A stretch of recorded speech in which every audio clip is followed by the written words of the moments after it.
मित्रांनो, तुमचं माझ्या यूट्यूब एज्युकेशन चॅनलमध्ये स्वागत आहे। सगळ्यात पहिले सर्वांना शिवजयंती निमित्त हार्दिक शुभेच्छा। आणि आजच्या व्हिडिओ आपण शिवाजी महाराजांच्या जीवनावर घेणार आहोत। मित्रांनो, शिवाजी महाराज शहाजीराजे आणि जिजाबाई यांचे पुत्र होते आणि त्यांचे जन्म 19 फेब्रुवारी 1630 मध्ये शिवनेरी किल्ल्यावर झाले होते। शिवरायांना लहानपणापासून त्यांची आई जिजामाता त्यांना भीम अर्जुनांची कथा सांगत असत, कारण त्याची आई जिजामाता यांचे एकच उद्देश होते की त्यांचे पुत्र भीम अर्जुन सारखे शूरवीर व्हावा। म्हणून शिवाजी महाराजांनी वयाच्या 16व्या वर्षी बेरसाच्या लढाईत फतेखानाचा पराभव केला होता आणि हा लढाई 1648 मध्ये झाले होते। शिवाजी महाराज गानवी कावा युद्धतंत्राचा वापर करून युद्ध करत होते। गानवी कावा युद्धतंत्र म्हणजे लपून छपून किंवा वेश बदलून युद्ध करणे किंवा शत्रूंना धोक्यात आणून हमला करणे। आणि त्यानंतर 1659 मध्ये आदिलशहाचा सेनापती अफजल खान यांचा वध प्रतापगडच्या लढाईत केला होता। त्यानंतर अजून शिवाजी महाराजांनी 1663 मध्ये पुण्याच्या लाल महाराज साहित्यखानाच्या बोटा कापले होते।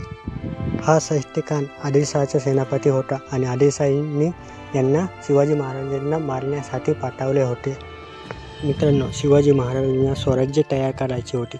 स्वराज्यामध्ये स्वतःचे राज्य, ज्यामध्ये स्वतःची संस्कृती असावी, स्वतःची परंपरा असावी। पण शिवाजी महाराजांच्या स्वराज्यामध्ये औरंगजेबाचा वाईट नजर पडलेला होता। औरंगजेब हा शहाजहानचा पुत्र होता आणि औरंगजेब यांनी आपल्या पित्याला त्याग करून सत्ता प्रस्थापित केले होते। औरंगजेब हा कुराणाचा गडा अभ्यासक होता आणि ते इस्लाम धर्माचा कट्टर समर्थक होता। मित्रांनो, तुम्ही शिवाजी महाराजांच्या आग्र्यातून सुद्धा हा प्रकरण वाचणार असेल। यामध्ये जेव्हा शिवाजी महाराज आणि शंभूराजे आलमगीर औरंगजेबाच्या दरबारात जाते तेव्हा औरंगजेब शिवाजी महाराजांचा आदर करत नाही। त्यामुळे शिवाजी महाराज औरंगजेबावर क्रोध करतात। तेव्हा औरंगजेब शिवाजी महाराजांना कैद करतात। तेव्हा शिवाजी महाराज आणि संभाजी आजारीचा बहाणा करून मिठाईच्या पेटाऱ्यातून बाहेर निघतात।